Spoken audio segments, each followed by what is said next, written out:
ये तो हम सभी को पता है कि भगवान श्री राम के 4 भाई थे, लेकिन ये बात बहुत कम लोग जानते हैं कि राम के परिवार में एक बहन भी थी जो सब भाइयों से बड़ी थी। लेकिन पिता राजा दशरथ के कौन सा वो एक वचन था जिसके चलते उनकी बहन राम और अन्य भाइयों के साथ कभी नहीं रह पाई। शायद इसीलिए भगवान श्री राम की बहन का जिक्र रामायण और रामचरितमानस में बहुत कम ही देखने को मिलती है। आप देख रहे हैं भक्ति मन। तो चलिए करते हैं ज्ञान की बातें। हमारे वीडियो में आगे बढ़ने से पहले हमारे चैनल को सब्सक्राइब अवश्य करें और बेल आइकन जरूर दबाएं। पौराणिक कथाओं के अनुसार एक बार कौशल्या के बहन और अंग देश के राजा रोमपद की पत्नी रानी वर्षणी कौशल्या से मिलने अयोध्या आई। उनके कोई संतान न थी और उन्होंने हंसी हंसी में कौशल्या से संतान की मांग कर डाली।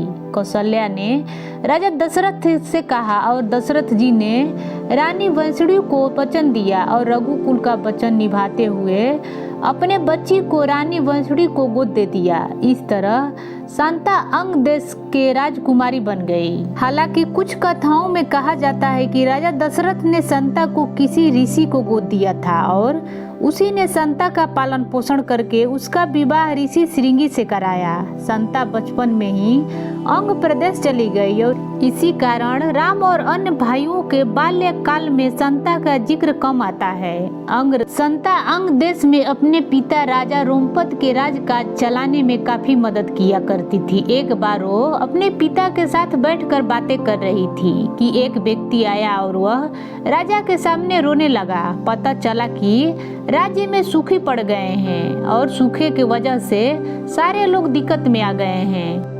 शांता ने यह सुनकर व्याकुल हो गई। उन्होंने अपने पिता से कहा कि वर्षा के लिए यज्ञ करवाएं। तब ऋषि श्रृंगी को बुलाया गया और उनके यज्ञ के पश्चात खूब वर्षा हुई। ऋषि श्रृंगी की विशेषता यह थी कि वो सूखे में जहाँ भी कदम रखते थे वहाँ बारिश हो जाती थी। और बेटी को गोद देने के बाद राजा दशरथ की कोई संतान नहीं हुई। राजा दशरथ काफी परेशान रहने लगे। तब उन्होंने अपने समस्या ऋषि वशिष्ठ को बताया।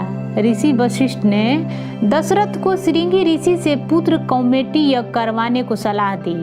ऋषि श्रृंगी का नाम सुनकर उन्हें अपने बेटी की याद आ गई। वह ऋषि श्रृंगी से पास पहुंचे और यज्ञ करने की बात कही। इसके बाद ऋषि श्रृंगी ने पुत्र कौमेटी यज्ञ किया, जिसके फलस्वरूप भगवान श्री राम और उनके 3 भाइयों का जन्म हुआ। ये थी भगवान श्री राम की बहन शांता से जुड़ा हुआ रोचक कथा। कैसा लगा कमेंट बॉक्स में बताएं और पसंद आए तो लाइक करें। मेरे चैनल को सब्सक्राइब करना न भूलें। जय श्री राम।